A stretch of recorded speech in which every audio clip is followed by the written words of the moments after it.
Alright, here we go, ladies and gentlemen. July 18th, 2011. How much longer can this thing go on? Oh my. I don't know. But I got a feeling we're certainly at crunch time. Well, good morning, ladies and gentlemen. This is the Gray Eagle from Florida, as usual. And this is the prophecy report for July 18th. Oh, we got some rain coming. You hear that thunder in the background? And maybe I'll get this in before the rain, maybe not. I don't know. We'll see. Yet another week of prophecy fulfilled, proving the time of the Lord's return is very near. As I said before, we are at crunch time, I think, right now.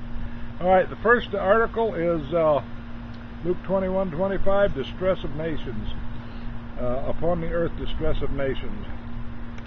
Now, disasters this year have already reached the most expensive in the history of Earth. We're only in July, folks. When we combine all these disasters, it has been a year of biblical proportions. Now, just a quick review.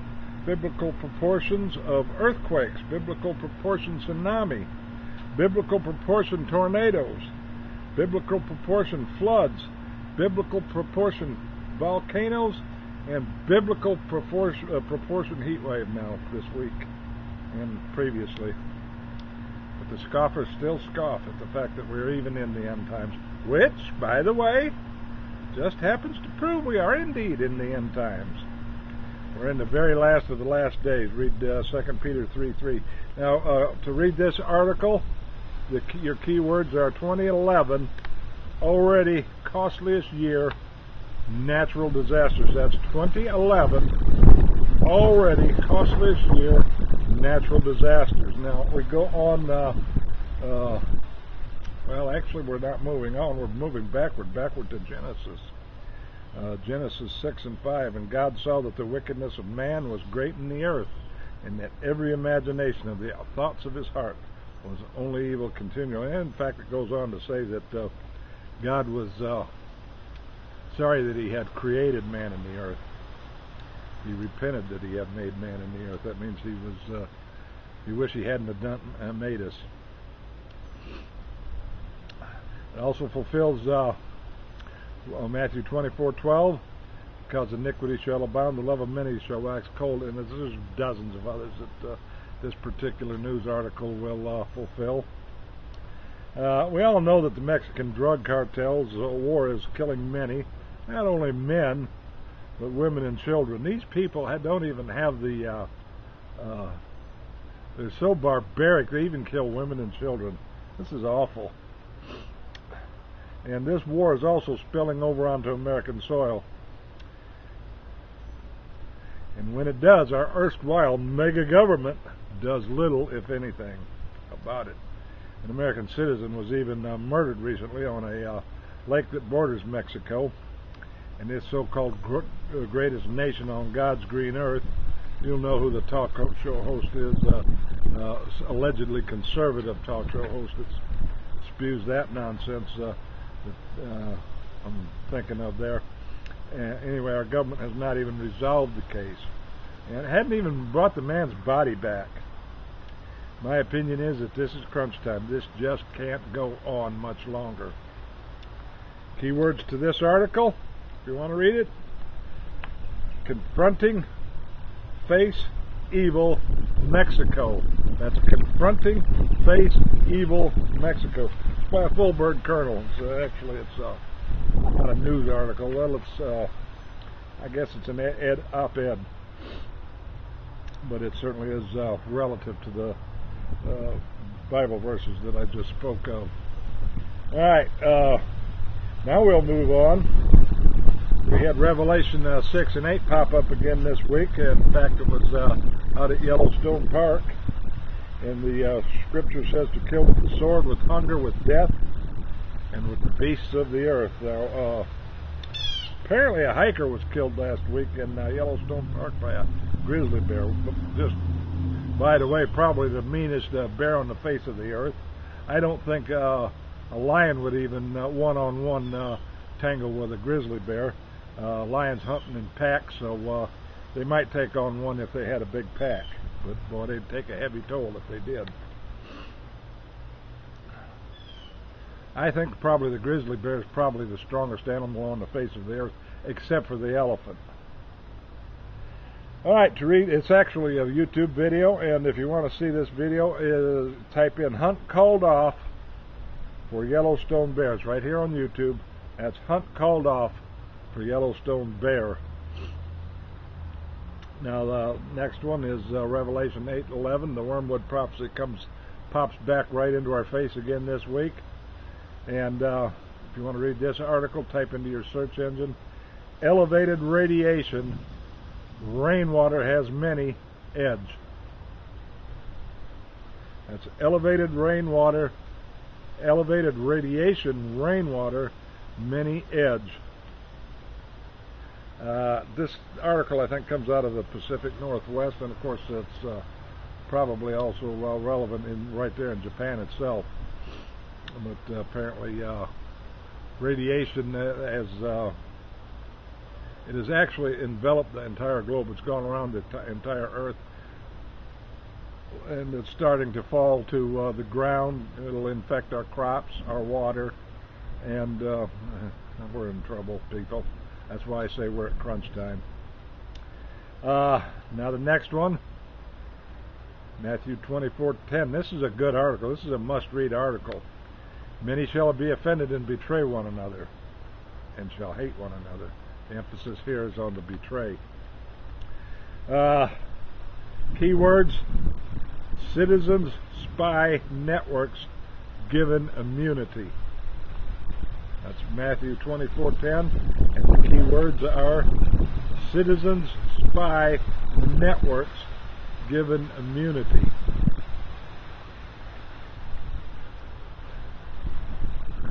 What can I say? I mean, you think you've seen it all, and then you get your eyes opened up to the fact that you haven't even scratched. By the way, while I'm thinking of it, these few articles that I give you every week don't even scratch the surface of what's out there that I could give you. I could do probably 2 hours a week on this, but well, time constraints.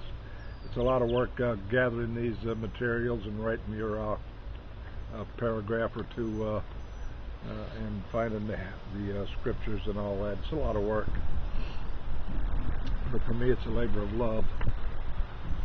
All right, there's a mockingbird over there come down to look at me while I'm doing my video here. All right, that keyword again, citizen spy networks given immunity. Now all of these articles fulfill end times prophecies that the Lord told us, prove that the promises of His coming is indeed near, because Jesus said in Luke 21:28, "When these things begin to come to pass, look up and lift up your heads, for your redemption draws near." Now I have I've been doing these since December of last year. I've done one every week for over 6 months now. Almost 7 months now. And that is an arm-long list of news articles that fulfill end times prophecy. And as I said earlier, even the scoffers are still scoffing with all that evidence in front of them. That proves to me that the great deception that I think it was Paul spoke about, is upon us. It might have been Zechariah that said it's also relevant to that. You will not believe that even though you'd be told you. So that's it for this week, folks. I want to leave you with the Bible verse of the week, Genesis 1:1. "In the beginning God created the heaven and the earth." Now your suggested Bible reading obviously is going to be Genesis chapter 1 this week. I'm currently reading between 3 and 5 chapters per day. I'm in Isaiah right now, almost finished with Isaiah. I'll probably go on to start over again in the when I'm finished with that. I'll start again in the major prophets and then move on to the minor prophets. So I'm not reading the whole Bible through and through. I've read that through dozens of times over the years. But right now I'm concentrating on the prophetics.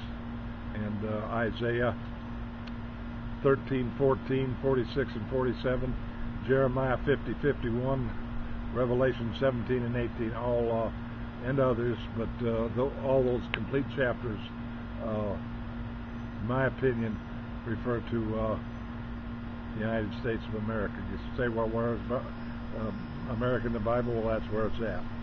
And also any unfulfilled prophecy about Babylon. Okay, there you go.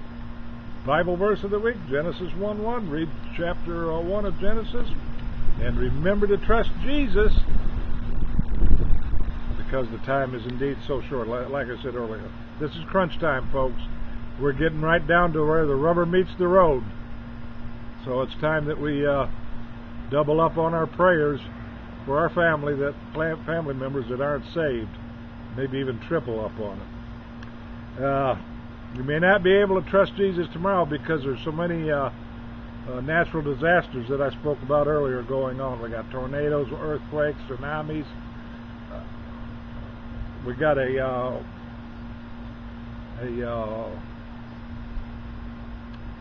pressure system out in the Gulf. I don't know if it was off of Florida. I don't know if it was the Atlantic or in the Gulf, but I could be dead from a hurricane tomorrow. Anybody could be. Anybody could be. Anybody along the Gulf Coast. Well, we've seen it in 2005. 2004 we had 4 hurricanes to strike Florida. 2005 we had Katrina, and then, well, I don't need to remind you. You just trust Jesus by calling on His name. More info's in the description box. Till next week, my friends, keep on trucking for the Lord. Thank you for everybody for watching this video, even the scoffers and even the trolls that hate me. I know you watch the videos. I guess you want to see what the enemy is doing. I don't know, but I do thank you for watching it. The eagle is out. If the Lord be willing and the creek don't rise, I will be back next week.